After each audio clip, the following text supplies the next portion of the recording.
ہے گائز، السلام علیکم. ازمی نعیم اختر.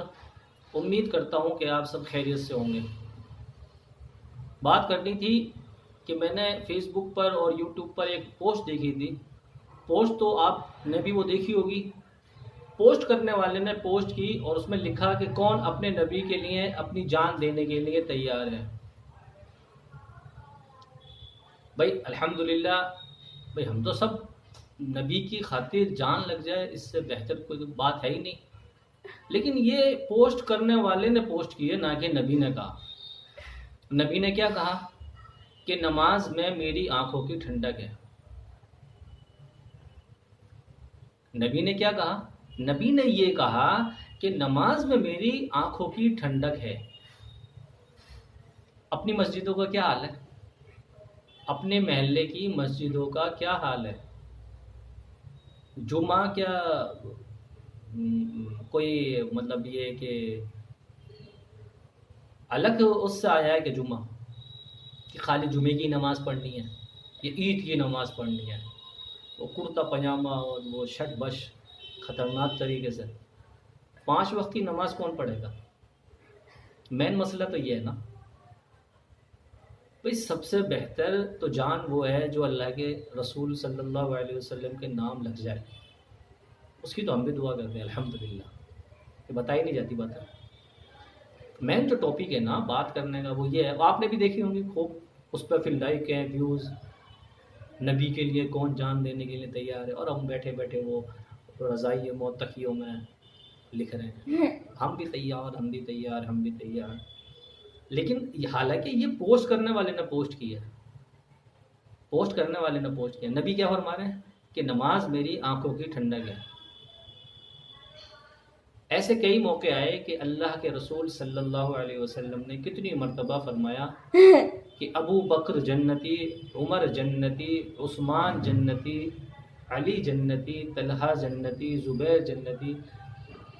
10 مبشرہ، یہ 10 صحابی ہیں جن کے بارے میں جو نا یہ آیا کہ کتنی محفلوں میں. یوں تو ایک ایک صحابی جو ہے وہ جنتی ہے، وہ ستاروں کی طرح ہیں. وہ تو جس کی بھی تم اتباع کر لو کامیاب ہو جاؤ گے. مسئلہ وہ نہیں ہے. حضرت عثمان غنی رضی اللہ تعالیٰ عنہ جب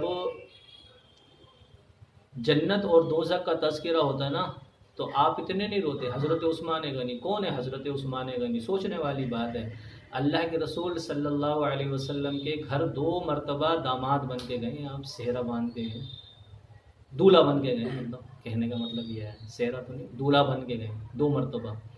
اور اللہ کے رسول صلی اللہ علیہ وسلم کی زبان مبارک سے ہے کہ اے عثمان، میرے اگر 100 بیٹیاں بھی ہوتی نا اور وہ میں تمہارے نکاح میں دیتا رہتا، حتیٰ کہ وہ سب ختم ہو جاتی.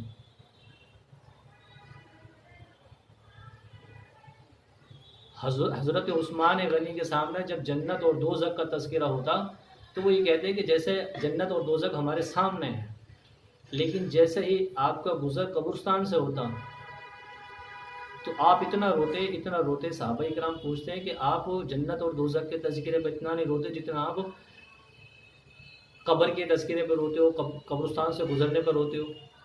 تو حضرت عثمان غنی کیا کہہ رہے ہیں کہ سب سے پہلی منزل یہ ہے، جو اس میں کامیاب ہو گیا وہ ہر منزل میں کامیاب ہو گیا. اور ہمارا کیا ہے؟ ہم لیٹے لیٹے تکیے پہ ہم جان دینے کے لیے تیار ہیں، ہم جان دینے کے لیے تیار ہیں. نماز کون پڑھے گا؟ 5 وقت کی نماز فرض ہے. فرض کا معاملہ جانتے ہو کیسے ہے؟ معاف نہیں ہے. فرض زکوٰۃ مال والے پر، حج مال والے پر، لیکن نماز سب پر ہے. بیمار پہ بھی ہے نماز. اللہ کے رسول صلی اللہ علیہ وسلم کو ایک مرتبہ بخار ہوا تو آپ 2 صحابی کا سہارا لے کر مسجد میں جا رہے ہیں نماز پڑھنے کے لیے. ہم لیٹے لیٹے کیا کر رہے ہیں؟ ہم تیار ہیں، ہم تیار ہیں. نماز کون پڑھے گا؟ اللہ کے رسول صلی اللہ علیہ وسلم کی زبان مبارک سے بات گزری ہے. یہ سوچنے والی بات ہے کہ نماز میری آنکھوں کی ٹھنڈک ہے. نماز معاف نہیں ہے کسی بھی صورت میں. ایک صحابی کے تیر لگا غزوات میں، ایک صحابی کے تیر لگا، وہ شور مچا رہے ہیں، ہٹ جاؤ پیچھے، ہٹ جاؤ پیچھے. غالباً حضرت علی رضی اللہ تعالیٰ عنہ کا واقعہ، غالباً بھول چوک معاف. تو صحابی کے جب تیر لگا تو ہٹ جاؤ، ہٹ جاؤ پیچھے، ہٹ جاؤ، ہاتھ مت لگانا، ہاتھ مت لگانا. لوگوں نے کہا، دوسرے ساتھیوں نے کہا، صحابہ کرام نے کہا کہ جب یہ نماز کی نیت باندھے نا، یہ تب کام کریں گے ہم، یہ تب نکالیں گے. وہ صحابی کھڑے ہوئے، اللہ اکبر، ایسی لو لگائی اللہ سے، وہ تیر بھی نکال دیا، سب کچھ نکال دیا. السلام علیکم ورحمۃ اللہ، سلام پھیرا، پاس مت آنا، قریب مت آنا، کہ کام تو ہو گیا، نکال دیا. یہ نماز ہے، ہماری نماز ہے. جب جمعے میں جاتے ہیں نا، جمعے میں وہی مولوی صاحب وہ جب کھڑے ہوتے ہیں تب تکبیر شروع ہو جاتی ہے نا، تب جاتے ہیں، جلدی سے وضو کرا فٹافٹ، اور سلام پھیرتے ہیں، السلام علیکم، السلام علیکم. پیچھے دیکھو نہیں، پیچھے مڑ کے دیکھتے نہیں، پیچھے مڑ کے کتنا مجمع، تو وہ مجمع تو آدھا خالی ہو جاؤ ہے اتنی دیر میں. کیا ہو جاؤ ہے اتنی دیر میں؟ تو آدھا مجمع خالی ہو جاؤ ہے. کہاں جاؤں ہے سب؟ بس پڑھ لی نماز. کتنی رکعتیں ہیں جمعے کی؟ جمعے کی 14 رکعتیں. اب لوگ نئے نئے اسکیموں پر آ گئے، فرض پڑھ لو کافی ہیں. خیر میں ان کی بات ہی نہیں کرتا، میں ان کی بات ہی نہیں کرتا. تو نماز کون پڑھے گا؟ مسجدوں کا حال کیا ہے؟ کتنی مسجدیں شہید ہو گئی ہیں معلوم ہے کچھ؟ مدرسوں پر نظر ہے، گندی نظر، اس پہ بھی نظر ہے، اس پر بھی نظر ہے، اس پر بھی نظر ہے. جب بازار سے نکلتے ہیں نا، جب پتہ چلتی ہے ہمیں، پتہ نہیں کیا کیا بولتے ہیں لوگ. وہ تو خیر مزہ آتا ہے جب بولتے ہیں تو مزہ آتا، وہ ایک بات الگ ہے. کوئی اللہ کے لیے، اللہ کے نام اور اللہ کے نبی کے نام پر اور دین کے نام پر کوئی جھپاٹا بھی مارتا تو وہ بھی بہت قیمتی بات ہے. ہمارا تو کچھ بھی نہیں لگا نا بھائی. کہنے کا مقصد یہ ہے، دل آزاری کسی کی ہوئی ہو تو معذرت، معاف کر دینا، نہ بھی کرو گے تو چلے گا.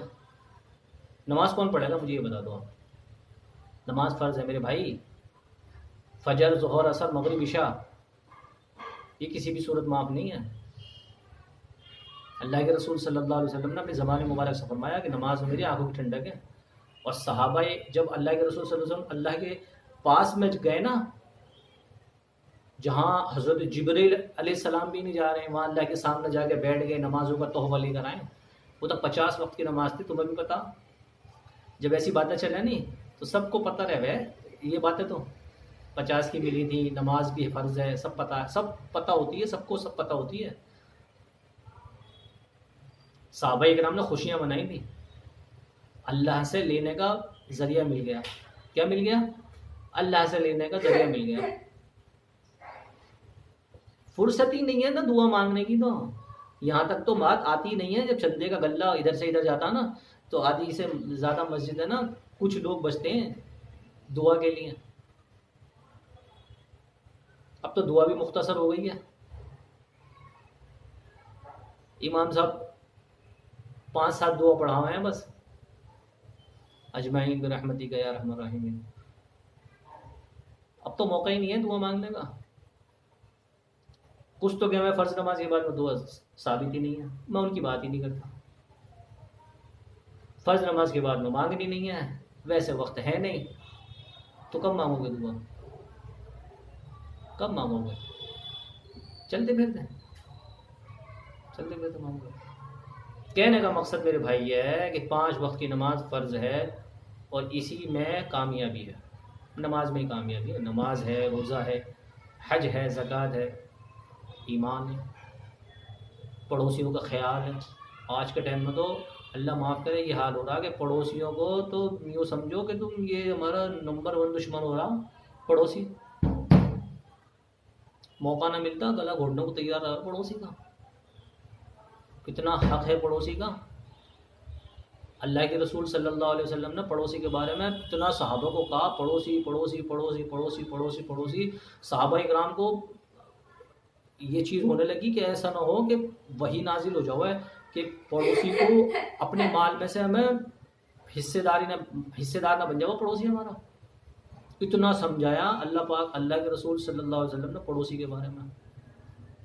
اللہ معاف کرو پڑوسیوں کو تو بس چلو چھوڑو، وہ تو جانا دو. بھائی میرے 5 وقت کی نماز فرض ہے، 5 وقت کی، یہ کسی صورت معاف نہیں ہے. کسی کو بری لگی ہو تو معافی، نہ کوئی معاف کرے تو کوئی ایسی بات نہیں ہے. بات تھی وہ بتا دی، سادہ زبان میں بتائیے، تمہاری زبان میں بتائیے جو سمجھ میں آ جائے گا. میرے لیے بھی دعا کرنا اور مسجدوں کا رخ کر لو. کل نفس ذائقۃ الموت. مزہ چکھنا ہے، مزہ چکھنا ہے. کس کو کب آ جاوے معلوم نہ. بارشیں چل رہی ہیں، کرنٹ میں آ جاوے، گر کے آ جاوے. 1 آدھ منٹ میں کام ہو جائے گا پکا، کسی کا بھی بھائی ہو جائے گا. ہم تو موت آ جائے ہم تو اللہ سے ملاقات ہوگی، اللہ کے رسول سے ملاقات ہوگی، صحابہ کرام سے ملاقات ہوگی. دنیا سے بہتر ہو اللہ کے پاس نہ جائیں گے. حضرت اسماعیل علیہ السلام نے کہا تھا آپ سے بہتر اللہ، دنیا سے بہتر جنت. اللہ پاک ہمیں کہنے سے سننے سے زیادہ عمل کرنے کی توفیق عطا فرمائے. السلام علیکم ورحمۃ اللہ.